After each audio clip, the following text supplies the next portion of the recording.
Hola amigos de Contexto. Bueno, señores, hoy traemos un tema internacional como esos que nos gusta, como dice nuestro nombre, para poner en contexto lo que está pasando en este momento en el mundo.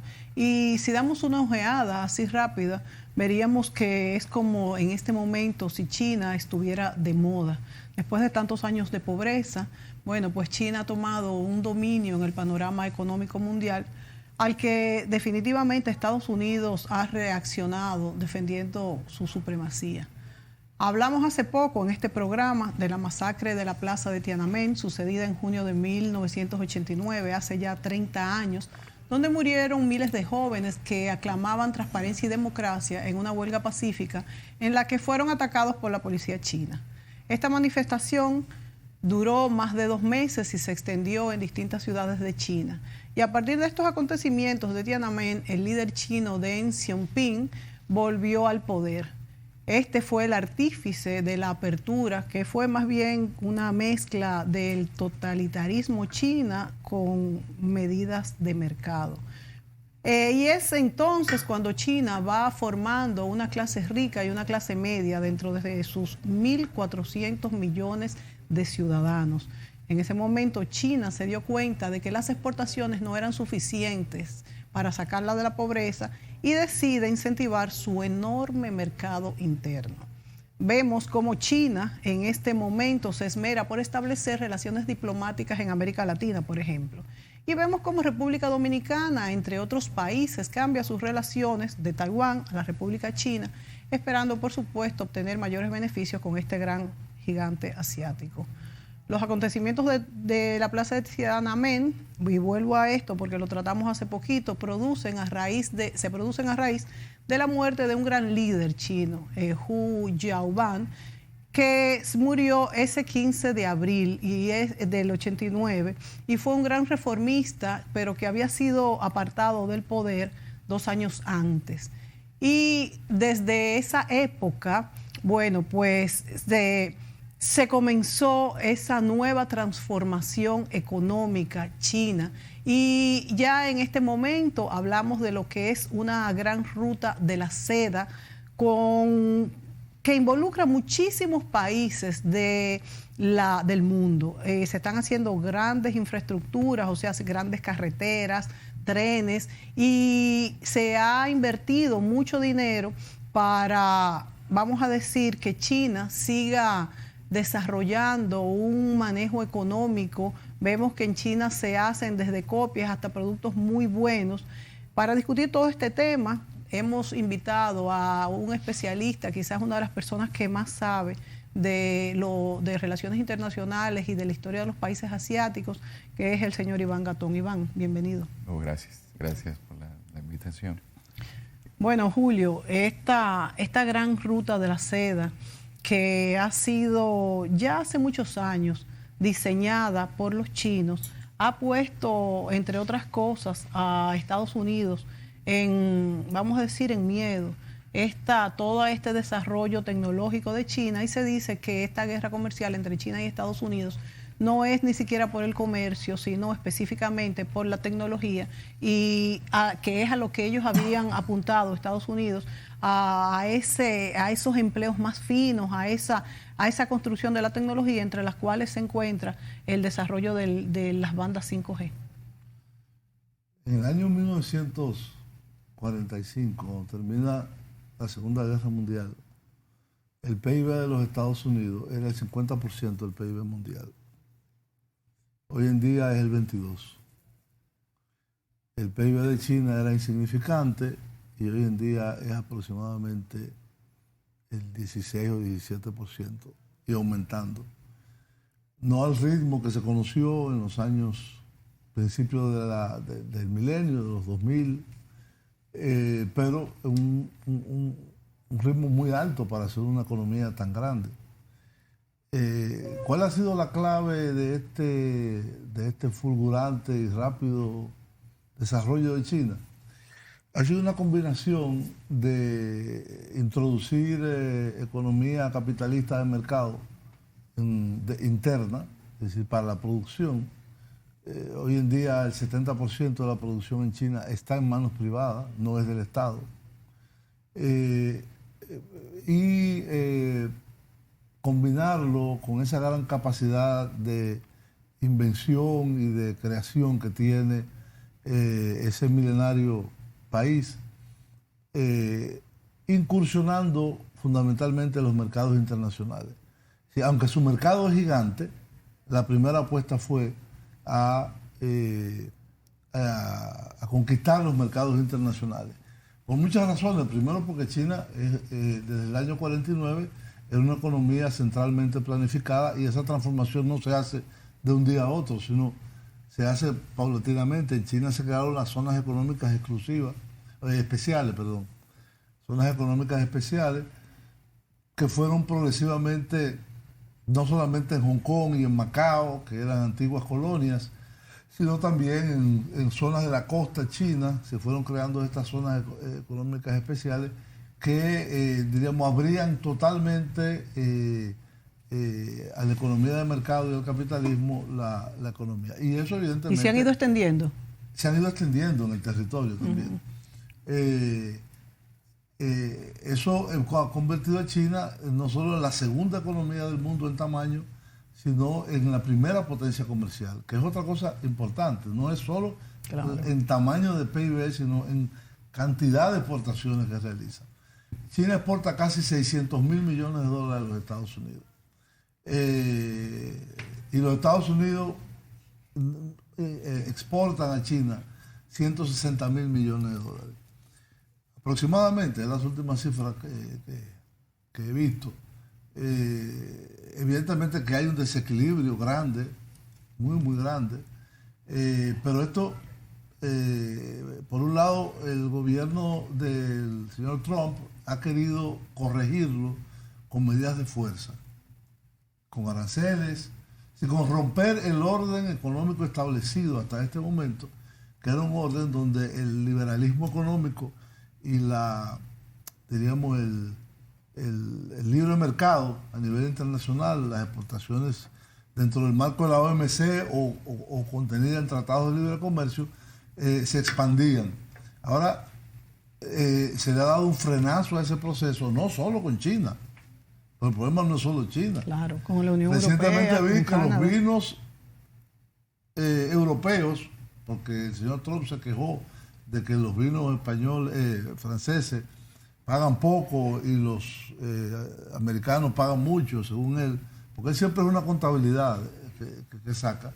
Los carros alemanes versus los vehículos norteamericanos, entonces que hay un déficit de tanto. Y con todas las economías, hasta con la India, acaba de hacer una cosa que yo no entiendo absolutamente. La India ha sido un aliado, es un gran país, es una economía la que más crece de las grandes economías del mundo, más que China, y ahora mismo acaba de amenazar con sacarlo del sistema de la nación más favorecida. Sistema generalizado de preferencias. Exacto. Tú puedes seguir con el tema. Es decir, el problema es cómo tú resuelves desequilibrios que ha creado la apertura, diríamos, comercial desde los años 90, 80, 90, sin tener que recurrir a medidas de fuerza. Y que fueron medidas que tú mismo estableciste a partir de ser el gran ganador Exacto. de la Segunda Guerra Mundial. Exacto. Todo lo que es el sistema liberal en lo económico está en Bretton Woods. Entonces, que tú ahora comiences a revisar con tus socios más cercanos, Canadá y México, Sí. los acuerdos de libre comercio que tú llevaste a cabo, Sí. que tú, en base al rompimiento de todo lo que habían sido las rondas GATT, hagas saltar por los aires a la Organización Mundial de Comercio y que sea China quien tenga que decir, yo tengo que defender el libre mercado. Eso parece mentira. Es decir, bueno, resulta incluso hasta un poco de ciencia ficción. Sí. Es decir, pensar que íbamos a llegar a un punto tal donde los chinos, por algo que decía don Julio, que es importante tomar en cuenta en un mundo que andamos siempre en urgencias, un pueblo milenario que en 1920 a 1930 tenía el 30% del PIB del planeta, Sí. que es la guerra del opio en 1839, que termina con aquellos famosos tratados desiguales en 1842. Y luego la Segunda Guerra del Opio, que hace que los chinos tengan que permitir que chinos sean tomados, los culíes, como esclavos para hacer el ferrocarril de Estados Unidos y venir por aquí a la zona del Caribe. Es interesante que la gente entienda qué es la guerra del opio. Si fueron dos guerras que le declararon el occidente, sobre todo Inglaterra, a China para que no dejara de comprar opio. Sí, y con eso... Porque no podían venderle lo que sí le vendían los chinos, que era té, que era seda. Sí. La balanza comercial, la única forma que podían los ingleses equilibrarla era vendiendo opio que sembraban en la India y lo pasaban a China. Pero con un problema que por eso es que vemos que en un mundo de más inseguridad, porque los grandes carteles y grupos mafiosos del planeta manejan aproximadamente, solamente en el negocio de las drogas, más de 200.000 millones de dólares, en China no hay droga. ¿Por qué? Porque los chinos dicen que fue con el opio, con la droga, que lo hicieron caer en la humillación. Y que la droga no solamente aprendieron afecta... la lección entonces. No, es que los chinos dicen que los humillaron. ¿Por qué? Porque cuando alguien está usando opio, el que usa opio pierde el sentido del dolor, de lo frío, de lo caliente, pero también cuando alguien tiene un vicio en la casa, afecta a toda la familia. Entonces los chinos tienen una visión de la familia clánica. Usted toma, por ejemplo, a un chino que para mí es un referente en República Dominicana, porque es una familia de intelectuales, la familia Sanben. Sí. Y usted le pregunta a Miguel, Miguel, ¿usted es hermano de Muquien? No, Muquien es hermana mía, porque yo soy el mayor. Sí. ¿Me entiende? Es decir, la visión de los chinos es clánica y la familia es el eje fundamental. Para los chinos, haberle llevado el opio destruyó la base principal, que es la base de la familia. ¿Qué sucede? Que aquí es importante. Los chinos que vieron que se quedaron detrás, fueron humillados no solamente por países occidentales como Francia, que invadieron el Palacio de Verano de Pekín y lo destruyeron. No, estamos hablando de Japón, que los humilló, los bombardeó. La primera vez que se bombardeó población civil fue en Shanghái, y lo hicieron los japoneses. Los chinos sienten esa humillación de los soviéticos. También, por eso es que se logra el acercamiento entre Nixon y Mao, por el enfrentamiento en el río Ussuri, que siempre han tenido problemas fronterizos.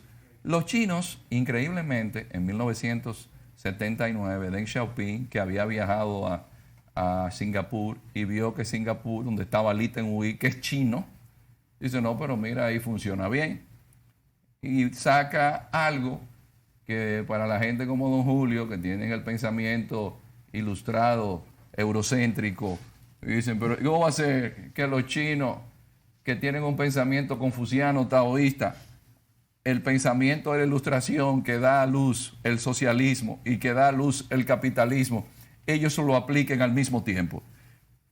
Capitalismo y socialismo, con una teoría de Deng Xiaoping que se llama socialismo democrático de mercado. Una élite política comunista, sin cambios, es decir, que no se pusieron a inventar como los soviéticos, con glasnost y perestroika. Eso explica lo de la Plaza Tiananmen. Miren, muchachos, ustedes que están aquí en la Plaza de Tiananmen, si hacemos un cambio político brusco, nuestros enemigos se van a beneficiar y vamos a colapsar. Eso fue lo que dijo la alta dirigencia. Y Deng Xiaoping dijo, si esos muchachos cogen el poder de la forma que quieren hacerlo, colapsa China. Entonces, lo político lo manejamos desde la perspectiva del Partido Comunista. Pero en lo económico, dice Deng Xiaoping, ¿y quién ha dicho que por ser comunista hay que ser pobre? No importa que el gato sea negro. Lo importante es que sepa cazar. Entonces, vamos a hacernos ricos, porque sin dinero no hay política exterior. Claro. Sin dinero no hay políticas de seguridad. Entonces los chinos aplican el socialismo democrático de mercado y después, cuando los amigos de don Julio, de Lehman Brothers, cuando los amigos de Don Julio, que quebraron los bancos europeos, como Mario Draghi, que ahora es el jefe del Banco Central de la Unión Europea y fue el que ingresó a Grecia diciendo que los numeritos de Grecia estaban bien. Sí. No, está bien. ¿Qué hacen los chinos? Dicen, no, el plan Marshall del capitalismo, porque nosotros somos los que nos beneficiamos del capitalismo del libre mercado. Y en el 2014, Xi Jinping, en Astana, en Alma-Ata, en Kazajstán, da a conocer el gran proyecto de la Franja y la Ruta de la Seda. Vamos a hablar en el próximo segmento. Volvemos, amigos.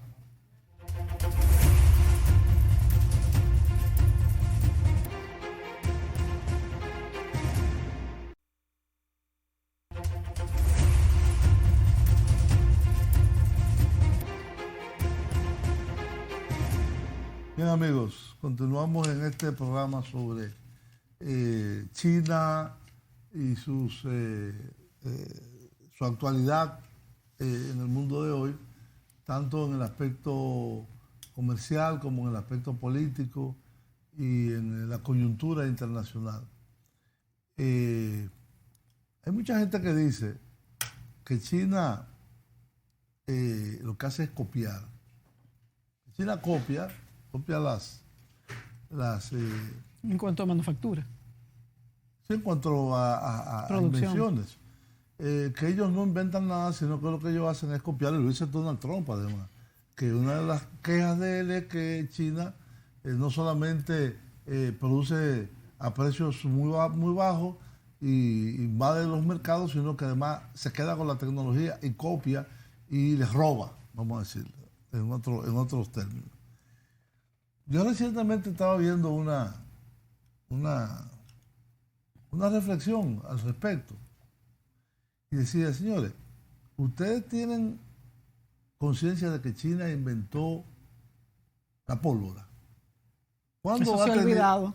Eso se ha olvidado. Eso se ha olvidado. Y los números, que China inventó un sinnúmero de la imprenta, el papel, la tinta, el papel moneda. Sí. Cuando Marco Polo fue a Europa tenía que dar señales de cómo era el papel moneda. Hasta los espaguetis.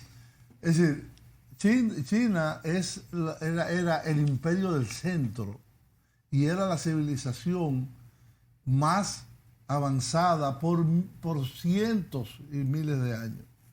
Un país de más de 3 a 4 mil años. ¿Qué pasó? Ese fenómeno que describió Iván en el segmento anterior de cómo se arrodilló a China a través de las guerras impuestas por Occidente para primero dividir políticamente y entre Occidente y Japón, porque Japón no es parte de Occidente. Es un país que tenía una política imperial muy fuerte, invadió una parte de China, Manchuria, que de hecho lo segregaron y se lo anexaron. De 1930 a 1940 formaron Manchukuo o Puyi. Sí. Puyi era el último emperador, que no era chino Han, sino manchú. Sí. Y que Mao luego lo reforma y lo convierte en jardinero en Pekín. Sí.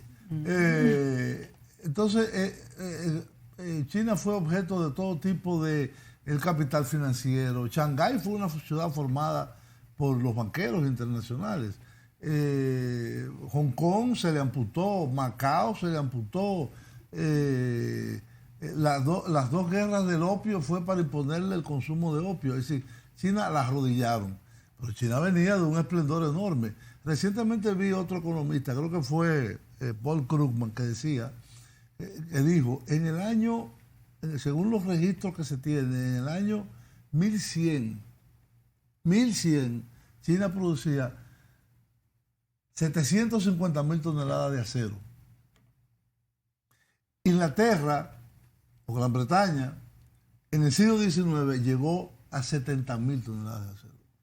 Es decir, un 10%. Y hoy China produce en un mes todo el acero que Estados Unidos produce en un año. Eso es lo que explica que Trump ganara en Pensilvania. Porque la siderúrgica está en Pensilvania. No, y a unos precios muy competitivos.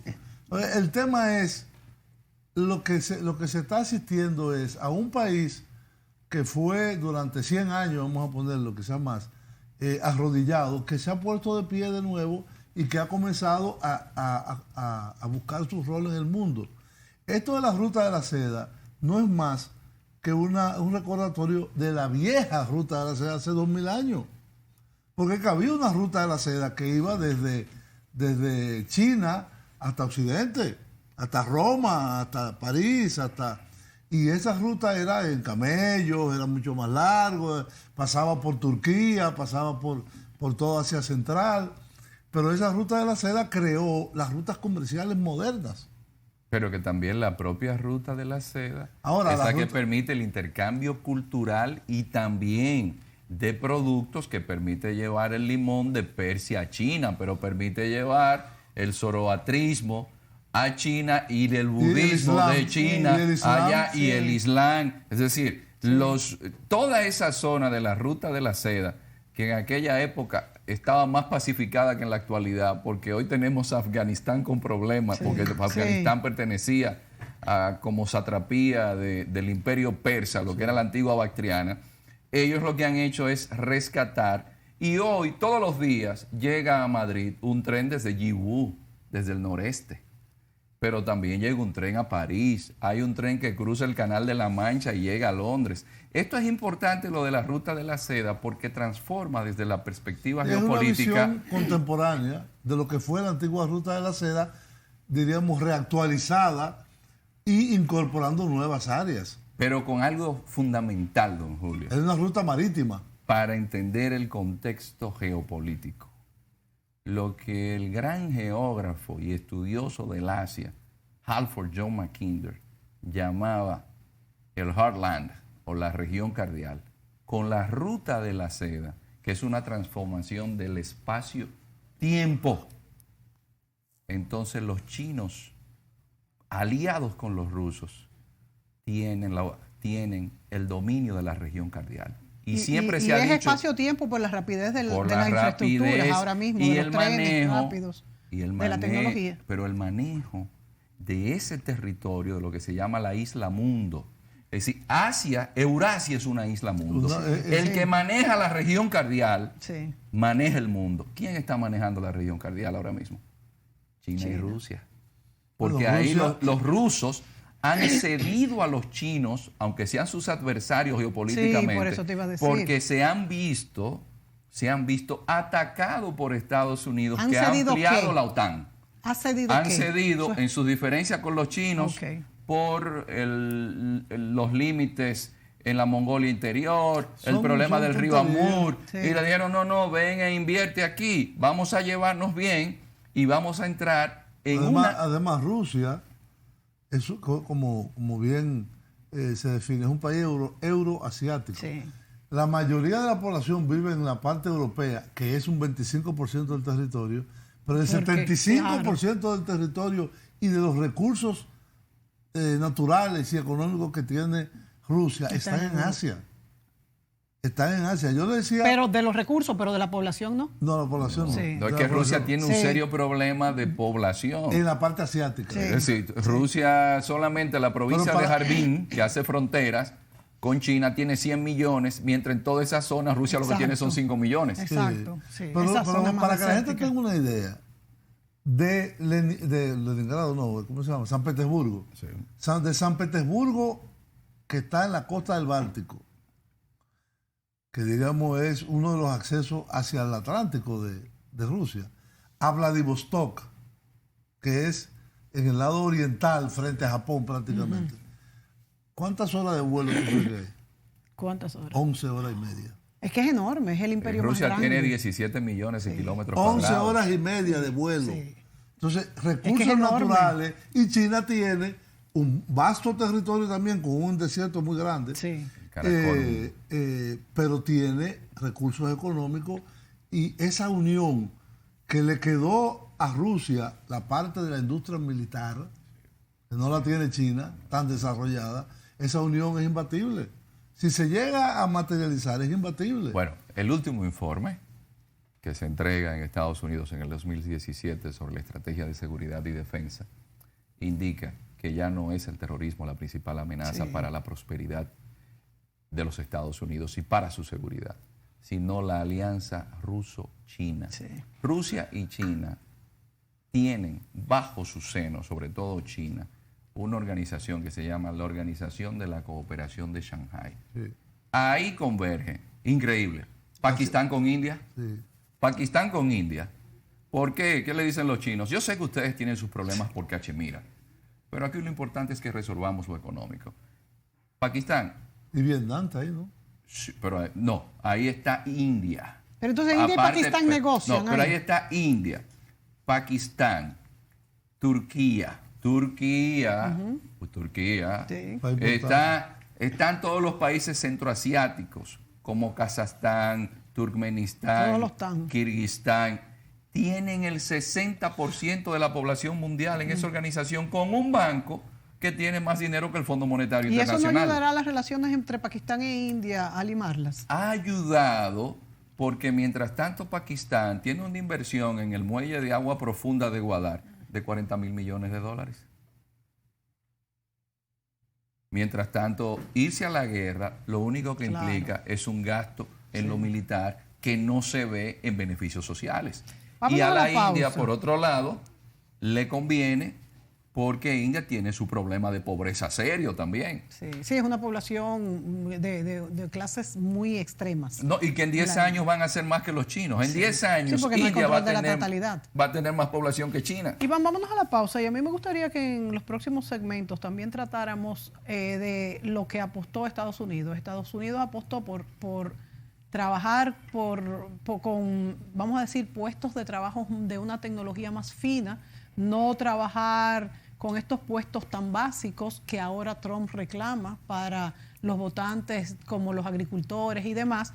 Y también Estados Unidos apostó por salarios más altos y eso hizo que salieran de los Estados Unidos muchas fábricas productoras de X productos y se fueran a lugares como la República Dominicana, como China, y ahora quiere recuperar esto. Sin embargo, China ahora apuesta por salarios un poco más altos también. ¿Qué cambia esto? La geopolítica mundial en cuanto al comercio y la economía. Volvemos en el próximo segmento.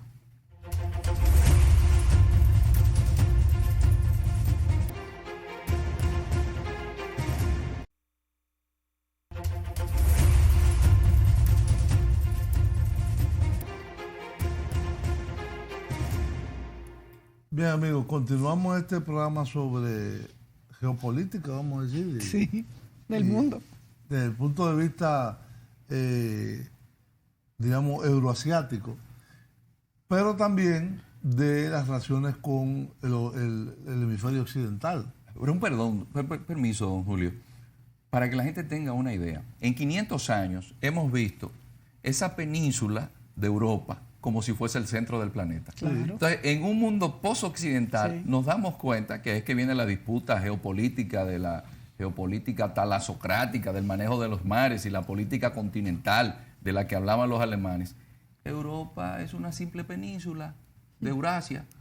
Son 3 millones de kilómetros cuadrados. Sí, sí, respecto a Asia. Respecto a una China que tiene 9 millones y pico de kilómetros Y Rusia- cuadrados. y Rusia A una 17. Rusia con 17. Sí. Sí, aunque la población es muy alta. Y también el clima es en muy Europa es alta la inhóspito. población. Pero sigue Sí. siendo una pequeña península. Sigue siendo una pequeña península, pero bueno. Desde la tú dices, perspectiva- Singapur es Sí. una ciudad. Es no el tiene una clima influye importancia. muchísimo. Sí, pero que Singapur es quien cierra en el estrecho de Malaca el acceso a todo el petróleo que entra a China. Sí, sí. Por eso es que los ingleses geopolíticamente apoyan Singapur. Pues entonces el gran boom de Singapur ha sido eso. Pero que Singapur es por eso. Lo de Singapur es que el mundo, los lugares tienen una importancia Claro. geopolítica y geoestratégica. Uno de los graves problemas que tienen los gobernantes del mundo ahora es que no tienen geoestrategia.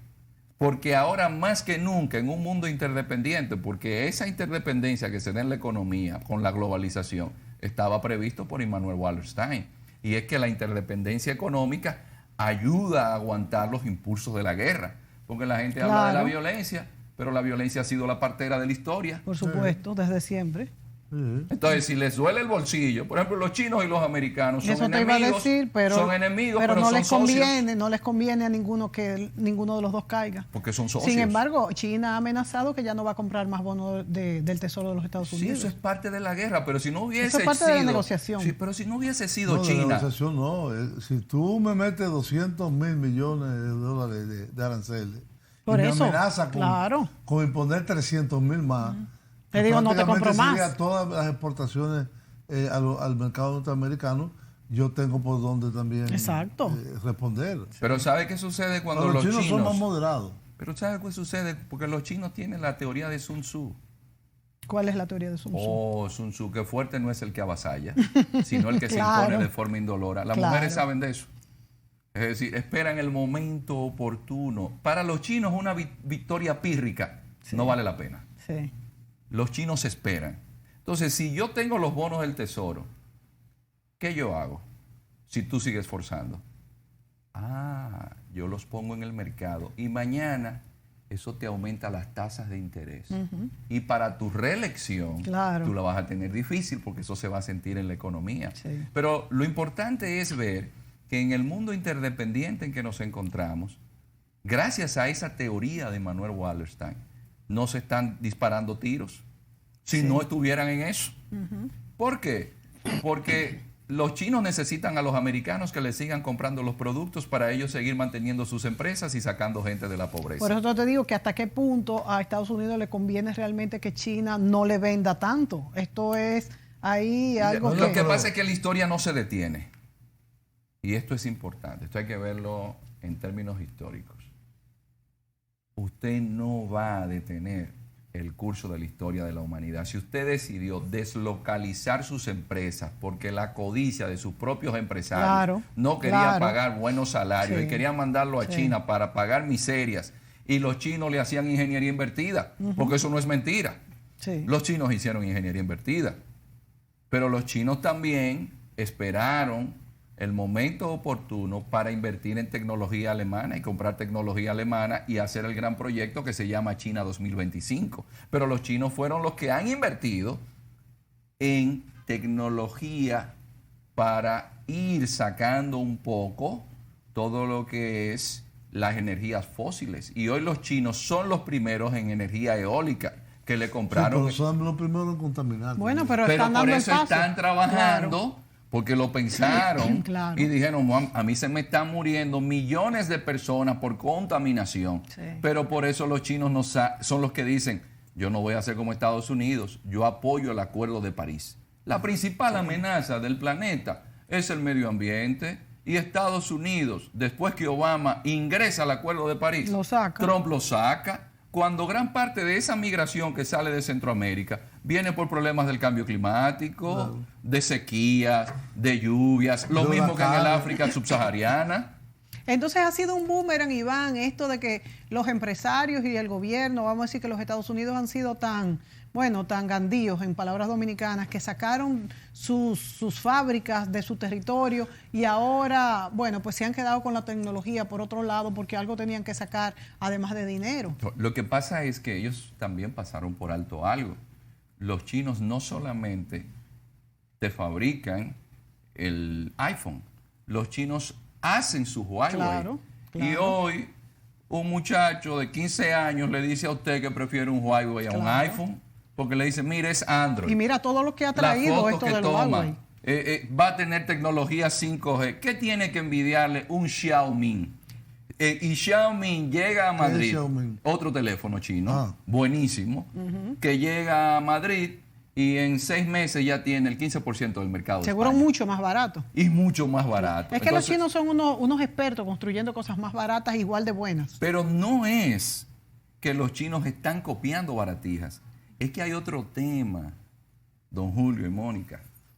El sistema político chino les permite hacer algo que no pueden las democracias. Planificar en el largo plazo. Y yo creo que ese es su éxito. Planifican a 25 años. Nosotros vamos a tener muchachos aquí preparados en matemáticas y ciencias.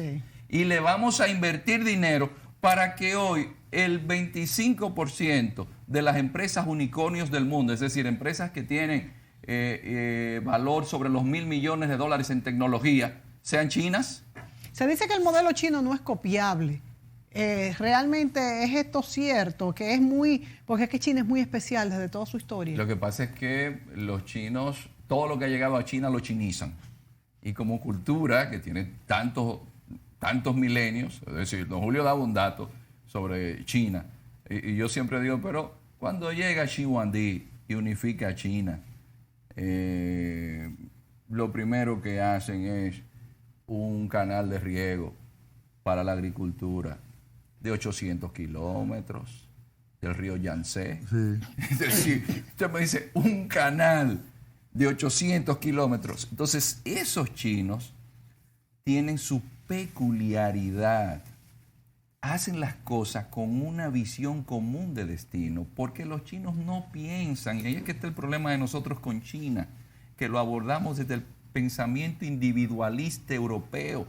El chino piensa en función de la sociedad. No hay corrupción, no hay esa gran corrupción en pero China, porque hay mucha también, me dicen. corrupción, pero la visión del chino es societaria. Pero ¿cómo hay tanta corrupción también entonces? Porque la corrupción es parte del ser humano, pero el presidente chino Xi Jinping lo primero que hace es prohibir las amantes e ir a jugar a Macao. Y eso, no hay funcionarios chinos. No van, porque saben que caen presos. Pero los turistas sí, obviamente. Los turistas sí. Sí, solamente. Y por ejemplo, o sea, el casino está prohibido en China. Boxilai era el segundo hombre fuerte del Partido Comunista, que era jefe en Chongqing, que es una ciudad de 35 millones de habitantes, no arrabalizada.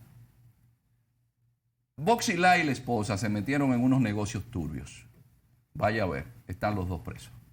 Entonces, hay sanciones. El jefe del ejército hace 6 meses sometido a la justicia. Pero con lo de las amantes se economiza un dinerito. Entonces, y jugar golf también. ¿Por qué?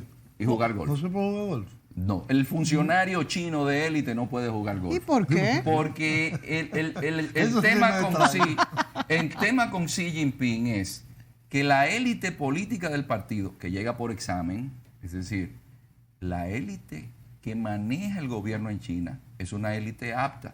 Pero eso entonces, no es ¿cuál es la gran corrupción? Yo no entiendo cuál es. Porque sale caro. No, y porque se relaciona quizá con altas clases occidentales, pienso. Vamos a la pausa. Vamos a la pausa. Pero está interesante el tema. Vamos a la pausa. Yo no sabía eso. Volvemos. Sí. Yo tampoco.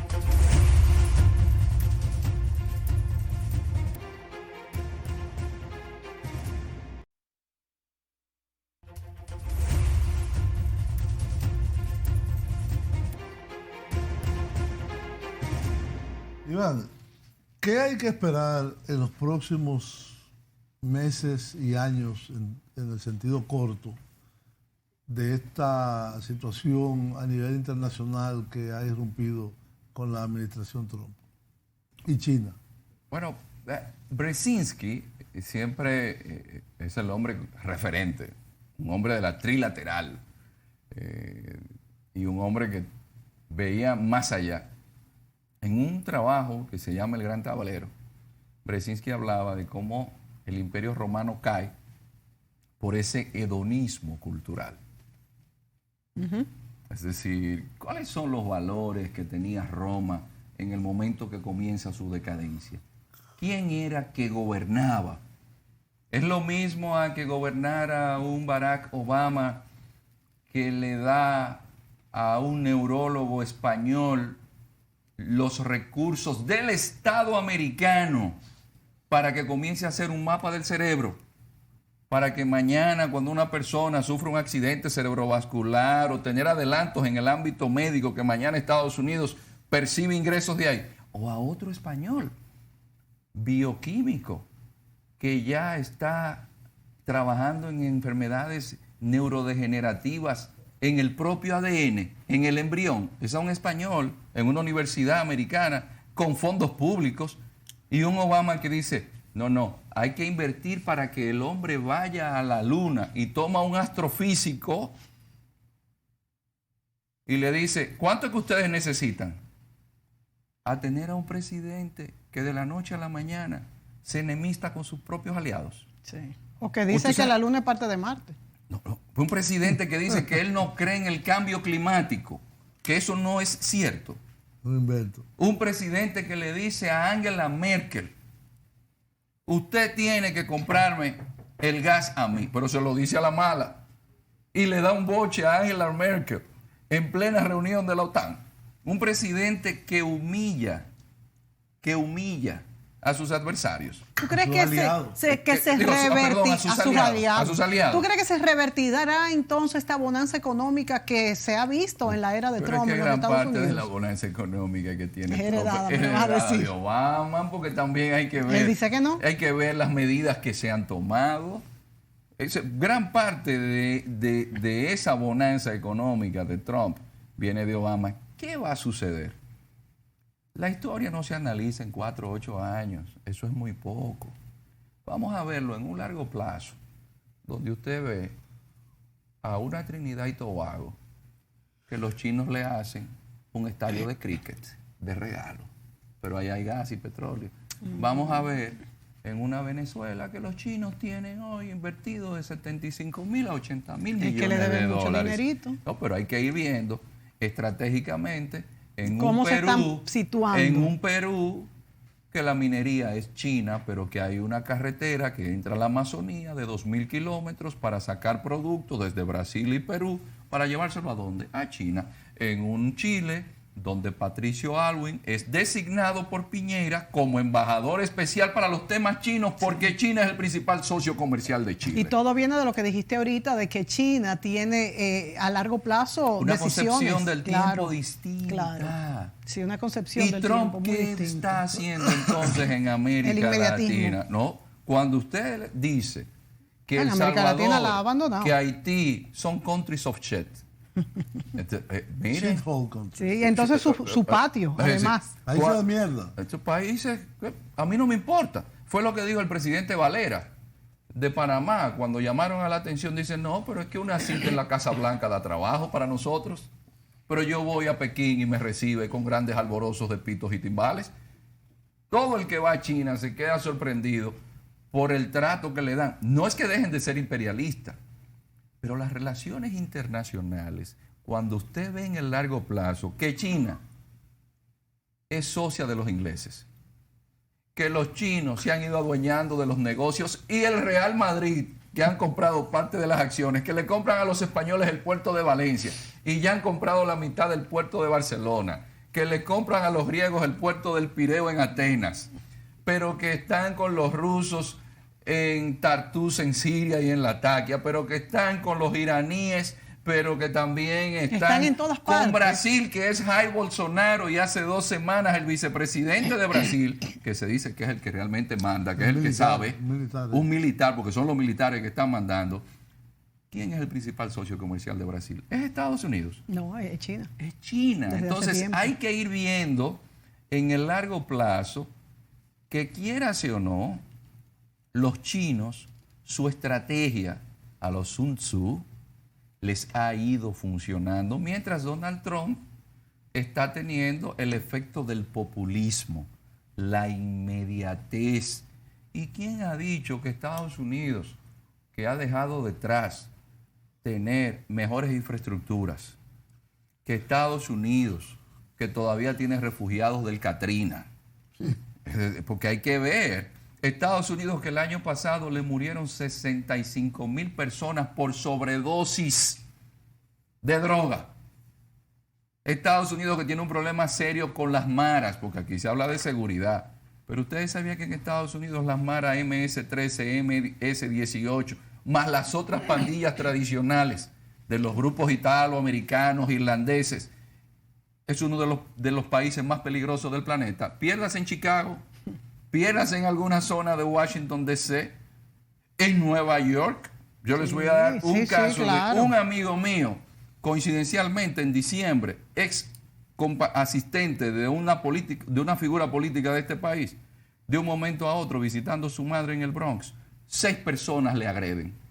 ¿Y sabe lo que le dijo la policía? Usted fue el dichoso de la lotería para iniciar ese día a unos muchachos en una pandilla que se inician golpeando a alguien. Wow. Entonces, a usted le tocó. Entonces, Estados Unidos tiene una situación interna que no está tomando en consideración. Un país necesita, lo primero, inversiones estratégicas, como hizo Obama, en ciencias, tecnología, matemáticas, porque eso es lo que te garantiza que tú te desarrolles.